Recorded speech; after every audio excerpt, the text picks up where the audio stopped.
Hello and welcome to this month's monthly installment on all things weird and wonderful in the world of Microsoft licensing. My name is Carl Doherty. I'm the principal Microsoft licensing consultant here at Version 1. I'm joined today by many of my esteemed colleagues to talk about all the key Microsoft licensing updates that have taken place in the month of June, as well as a couple of updates from the tail end of May, I think, as well, we'll look at. So how's everybody today? Good, Great, Carl. thank you. Yeah, Good. Very good. So going around the houses, I guess at this stage everybody's had a good look at the Microsoft product licensing terms as we do each month and trying to figure out what's kind of moving and shaking.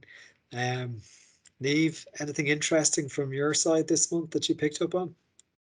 Well, yeah, there's a couple of things, and one, I suppose the first one that I'll bring up is the addition of new kind of F5 sub kind of components of the Microsoft compliance, which would have been E5, but they've also done an F5 for compliance and security compliance and so on. And kind of within that, to mirror kind of what they've done in the E5 space, they brought out the e-discovery and audit kind of subcomponent as a separately licensable SKU, and I think information and protection and so on. But a good chat with William about this actually earlier, because they're available through the usual channels, such as like an EA and also a CSP. But I think, William, we were doing a check there and they don't seem to have appeared, materialized yet on the CSP price list. yeah, yeah, So, yeah. So I think they released the product names and then need to catch up with the price lists yeah. later. So, um, but what we've noticed is discrepancy between EA and volume licensing and CSP as well, with the product title names against the actual availability of the products themselves. Um, so I think that whilst Microsoft is obviously still focusing on that heavy security and compliance piece, I think the marketing may have one step ahead of the actual you know, back office type structures that need to be in Yeah. place and to roll them out to everyone.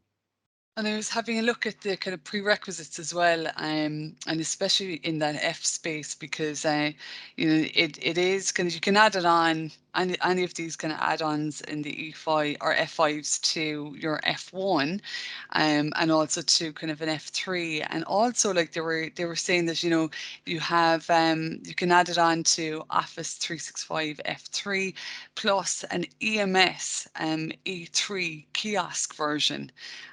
So that was kind of new to me, like, because I always kind of assumed, EMSE3 is EMSE3, but there is actually a kiosk version, but it is only available through kind of volume licensing. So you're not going to see it, I don't think, in the CSP or the customer agreement space.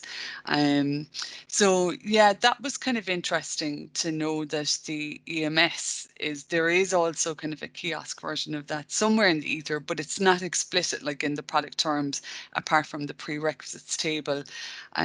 So I know, like, from the point of view of some customers that are, in kind of have kind of retail, that definitely where they're going to the 365 space for kind of stores and so on. Yeah, the security bit is kind of like, what they're kind of concerned about, because from a cost point of view, I think, William, you can definitely see that, like, these security and compliance SKUs or products, they're more expensive Mm, than the F1 or the F, well, yeah, definitely the F1, but the F3 as well. So it will be interesting to see, I suppose, from, a value point of view. But it's no doubt, like, it's the direction that Microsoft is going, and what, like, they're kind of waiting the future, I think, and the future of the company against. yeah. Yeah, I And I think. think Go ahead, William. thanks. So I think uh, the kiosk version of EMS E3 and um, it's almost like, because the enterprises or the large organizations with 20, 30,000 users, I think the rate of change or the ability to adapt and change to new SKUs is probably more difficult than, let's say, a smaller organization that can quickly swap to a Microsoft 365 Yeah. F3, roll it out, job done. Whereas I think with the longer term enterprise agreements and just the pace of change which organizations can only go at, it's almost like they're bringing in a few sort of sub products as a stopgap, Yeah. almost, before the companies are able to change a product SKU, which means a 1,001 change requests and change approval boards and all sorts just for the same product. So I think that might have That's a some good point. part to play in it. Yeah, and I think just coming back to your point, Neve, about price with, with all these enhanced security and compliance capabilities, there's always a risk that, some organizations, public or private, public or private probably more so, have overlooked F plans and the capabilities that they bring to the table and the broader cost savings that they can bring to the table. And sometimes there's a tendency to, adopt a one size fits all type model and Yeah. license, full fat SKUs without actually looking at the capabilities of the F plan. Obviously, there's restrictions in there, as we all know, in terms of who qualifies and who doesn't. But Correct. although some of these elements might be more costly, these new the compliance features may be more costly, I think looking at F plans as a whole, I think there's great bang for your buck there, basically, if you can enhance them and or embrace them, should I say, and use them in your organization. Absolutely. And I think finally on that point, I think as well, you've seen the individual cost price of the add-ons are comparatively quite expensive. So if you just buy the e-discovery and audit add-on, it's comparatively expensive to buying the compliance add-on, which includes that as well as insider risk and Yeah. and the information management piece as well. So it's that bundling up, isn't it? It's that break price point where it works out better or cheaper just to buy the full SKU, I think. That's it. Yeah. So I thought that was really Yeah. interesting anyway, and it'll be good to kind of see where this goes from a take-up point of view with customers and so on. Also, I was looking as well this month at the Microsoft Sustainability Manager, a new chart entry, I think, in the product terms. And so again, this at the moment, this is only available through the EA, but they have kind of made reference on their Microsoft Docs that you can contact, your CSP, which would make sense, because when I was reading up about it, I mean, look, it's Microsoft's way of trying to help. Well, definitely anyone in the manufacturing and retail, and across kind of anyone that has kind of automotive or manages infrastructure and so on, trying to get like kind of greener and sustainable kind of from an environmental and social and even governance, capabilities. So to just kind of restrict that to, kind of enterprise customers would be a pity, because they do have a very snappy on their website, kind of record, report, reduce, and I think that's where like everybody would ideally kind of like to go and to achieve from an environmental point of view. So yeah, however, like when I did dig into it, you can't just like buy Microsoft Sustainability Manager and off you go and implement all these kind of solutions. There are some dependencies, and it's no surprise, because it's going to be things like Power Apps and Power BI, in order to utilize, data intelligence and so on. But yeah, it's definitely the right step in the right direction from Microsoft's point of view to help kind of create more kind of sustainable and greener kind of environmental policies and stuff across the supply chain, and right down to kind of product end use. Um, so yeah, so that was interesting. And then the final one that I kind of looked at, because obviously SQL is my favorite subject, is they did clarify that Power BI, which Power BI server that you get as part of an SA benefit with SQL Server Enterprise, cores and Active Software Assurance, they clarified the failover rights for that.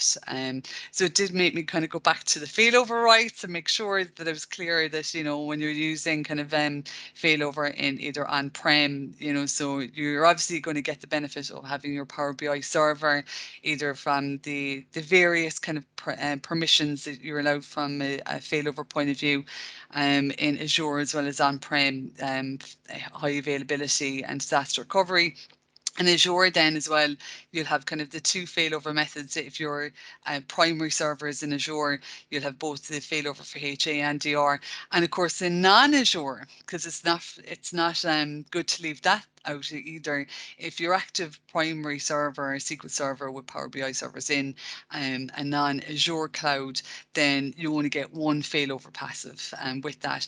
But if it was funny actually, I had a look at the SQL Server licensing brief, and I don't know if it's deliberate, but Microsoft, like when they do the icons, their Azure like icon is a lovely kind of blue cloud, and nice kind of like font and stuff for Azure, and then the non-Azure is a dark grey cloud.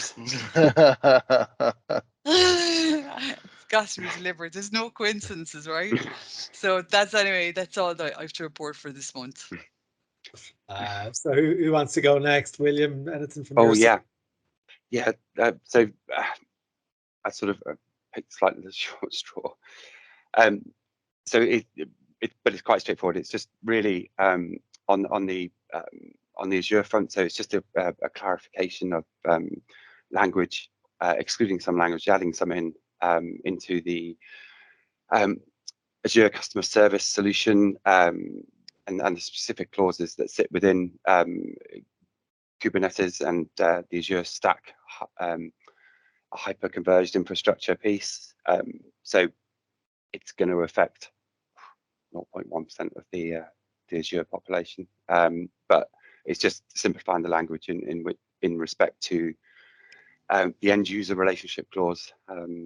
So if you have the Kubernetes service or Azure Stack HCI, then slight change of terms in the language rather than the actual functionality. Okay. Exciting stuff.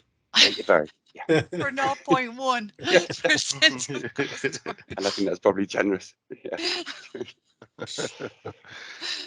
So Richard, there's a couple. I think there was two other updates. There was one on Power Platform, I think, and there was I think Correct. some there on some privacy security. I think they were the two I looked at anyway. So Yeah. what's the latest on those two? So on the privacy and security terms, I mean, we've seen these updates over the last few months consistently.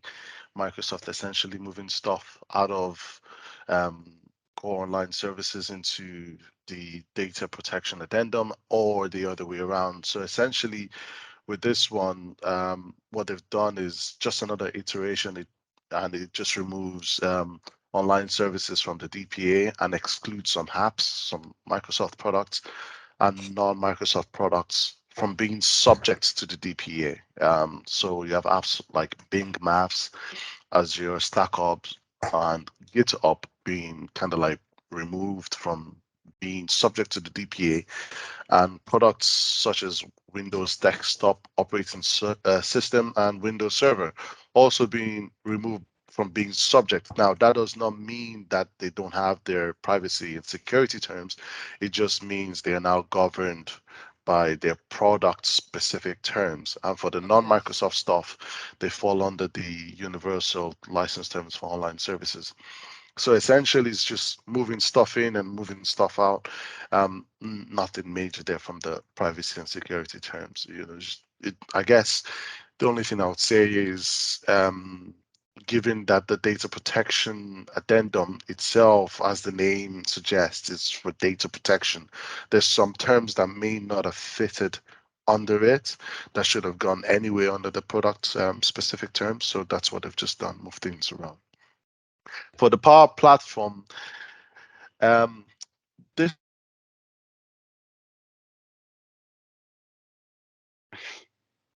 is quite simple. Basically, what the added terms for Power Apps embedded wrap features, the code and update requirements. And you can go in and use this Power Platforms, and you can change the code, and you then can distribute that code as part of a combined unmodified package under the terms set forth under the distributable code section of the universal license terms. So it's just saying you can make some changes without actually changing the source code, the main underlying source code, but you can change some of the wrap packages, some of the packages, and then distribute it, just making it a bit more distributable, which I think should have been done yonkers ago, but here we are. It's done now. So yeah, those were the two that I looked at.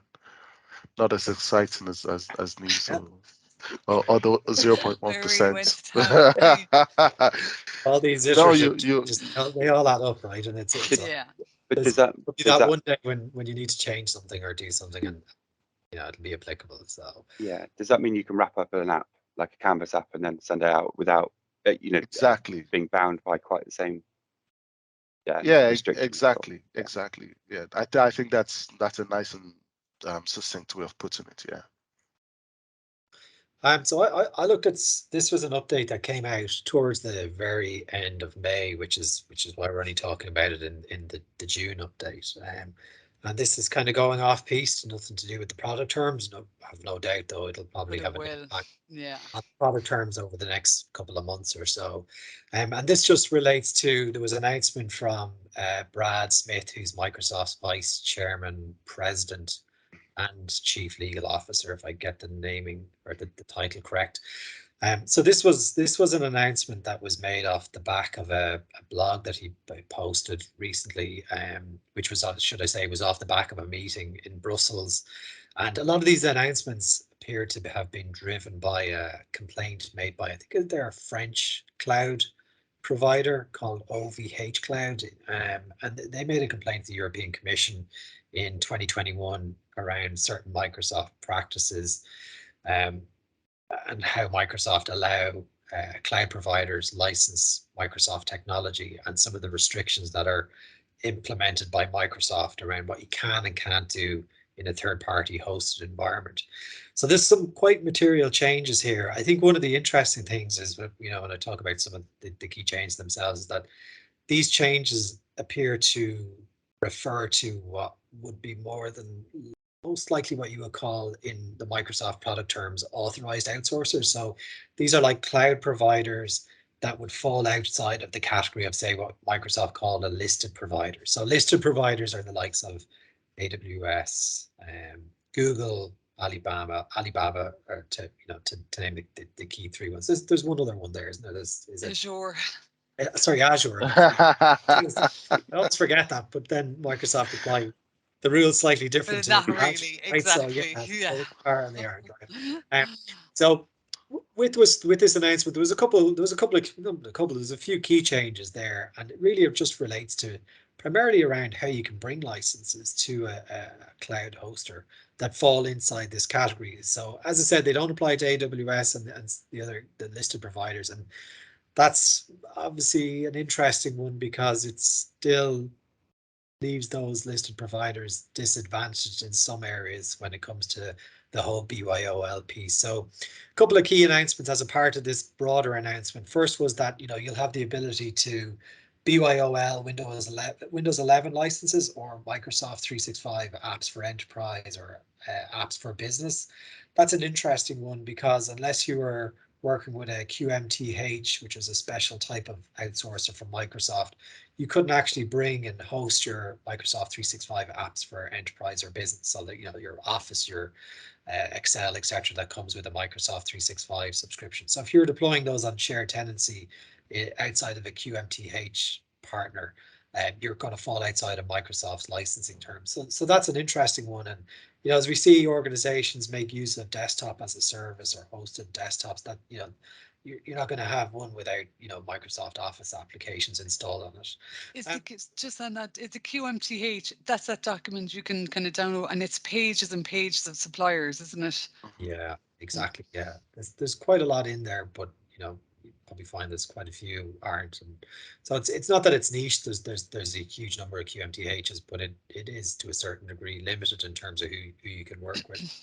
License mobility was another update that was included within this announcement. So it looks like Microsoft are going to expand the availability of license mobility to Windows Server, to the Windows Desktop, and for Office. And they're going to expand the use of those products for license mobility, not just on dedicated hardware, but on shared hardware as well. So that's obviously quite a material one because the vast majority of organizations we see will be making use of shared tenancy. So particularly around Windows Server and Windows Desktop, they're really kind of key announcements. Other licensing metrics, Microsoft are looking to introduce a new licensing metric for Windows Server. So in effect, what it appears that they're trying to do is decouple the Windows Server license from the underlying hardware and come up with some form of new virtual capacity licensing for Windows Server. So there's a huge amount of detail released on that, but just wording more than anything else.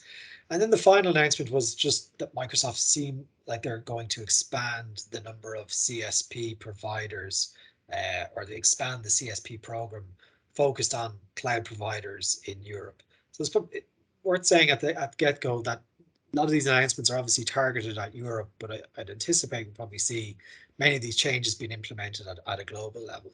So right now, the announcements came out in May. We thought, 1st of June or whenever the product terms get updated, we would have seen a raft of new changes in the product terms, because there's some really material changes here coming down the line. Yeah. Yeah, there's been nothing put in the product terms just yet. So right now, these are just announcements. There's no terms and conditions to back them up. So I'd anticipate we'll probably see more on this over the coming month or so. As we head into Microsoft's conference season, we'll probably see a whole host of other updates on the licensing front. But right now, it's just an announcement. There's nothing actually set in stone, but some really key changes here. But I think, as I said from the start, key thing is that they apply to cloud providers outside of the listed providers, right? So, still a lot of restrictions there in the world of AWS or Alibaba, etc. So interesting to see the direction that Microsoft are taking on this, probably allowing cloud providers not just compete with Microsoft, but also to compete quite effectively with other listed providers as well. Yeah, I mean, the license mobility one is quite significant, I think. I mean, especially for Windows Server. Yeah. It'd be interesting to see. I'm assuming it should probably be another software assurance benefit that would come and might mimic the same sort of license mobility that SQL Server might have. So yeah, I mean, it's definitely, if you're not a listed service provider, gives you an edge, really, I think, over those guys. So yeah, it's a huge change. Opens up that tier 2 almost, doesn't it? Or the Absolutely. to then the proliferation of data centers, or data center providers at least. Yeah, and I think so I think everybody's pretty much got it in their head at this stage that you can bring Windows, to these types of environments. So that's pretty clear.